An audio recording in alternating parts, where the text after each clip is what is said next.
पितर थरे नहीं दुई थर नहीं तीन थर प्रभु को अस्वीकार करथिला।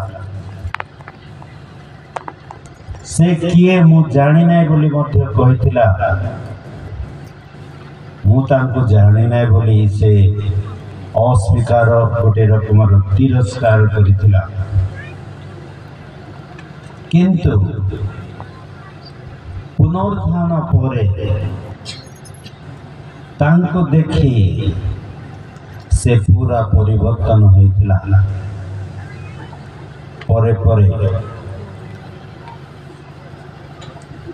प्रभुंकर पवित्र आत्मा जेपरे तांको ऊपर अवतरण कला से पितर डरुआ तीन थर अस्वीकार करथिला।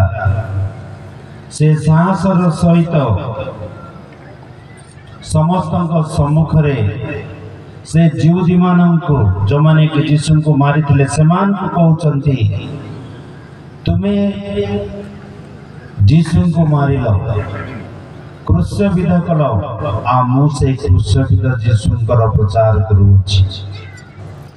मु से क्रूसविध ख्रीष्टंकर प्रचार करूछि कारण से केवल क्रूस रे रहि नथिले से 3 दिन पर पुनरुत्थित हेले और से पुनरुत्थित ख्रीष्टंकर से जीवंत ख्रीष्टंकर वाणी वाक्य मो प्रचार करूछि। दिने